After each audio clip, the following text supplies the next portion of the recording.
kami mag-set. Binubuo na namin lahat, as in lahat dito. Bago namin iakyat. Mas mapupulido mo pag ganyan. Mas mapupulido siya. Isa mo lahat, pati mga clamp. Oh, so ngayon, sasabay ko na to, padaan, i-discuss ko yan. Sasabay ko na tong discussion.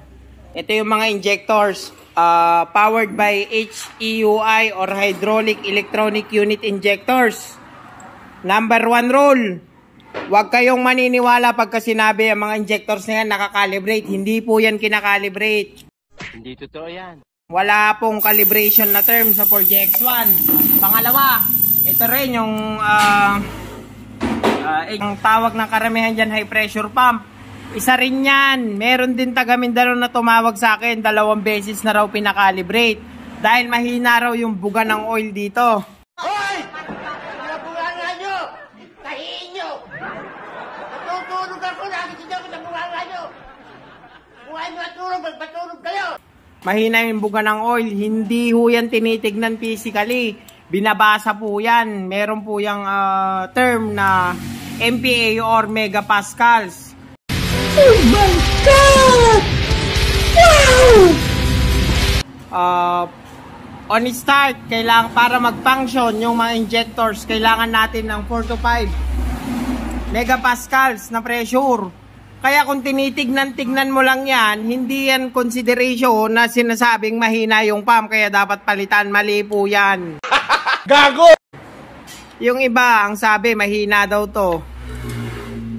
Kaya mahina, kaya papalitan yung pump or ipapakalibrate yung pump. Wala pong calibration yan, bomba lang yan. Gunggong! Barinig kita sa mukha eh!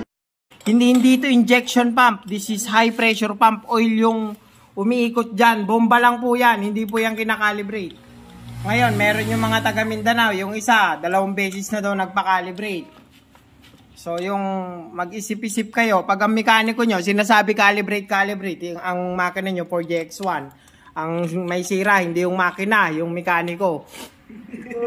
Magpalit na kayo pag ganyan. O, ang injectors, hindi rin po yan kinakalibrate. Prino-program yan, paulit-ulit po tayo dyan. Lagi kong ina-attach yan sa videos ko.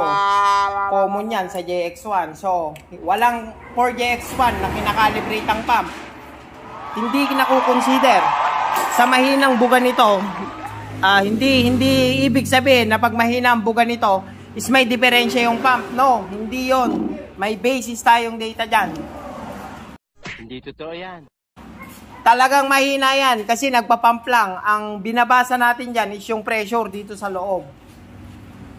Yung nagsasabing may sira ang pump, 1 out of 100 bago magkasira yan. Madalang masira yan. Halos hindi masira yung pump na yan. So, yung nagsasabing i-calibrate yan, yung mekaniko nagsabing i-calibrate yan, siguro yung mekaniko muna ipakalibrate nyo. Gago! Yari tayo dyan. Kawawang owner. Kawawa kayo dyan. Alright. Ito, tapos na. Ikakarga na namin. So, ganyan kami mag-settings. Ganyan kami bumuo. O, nakahang. Diretso. Binubuo namin siya ng diretso. Lahat ng parts, ultimong starter, sa engine support na lang matitira dyan pag inahon namin doon sa body. Yan yung body.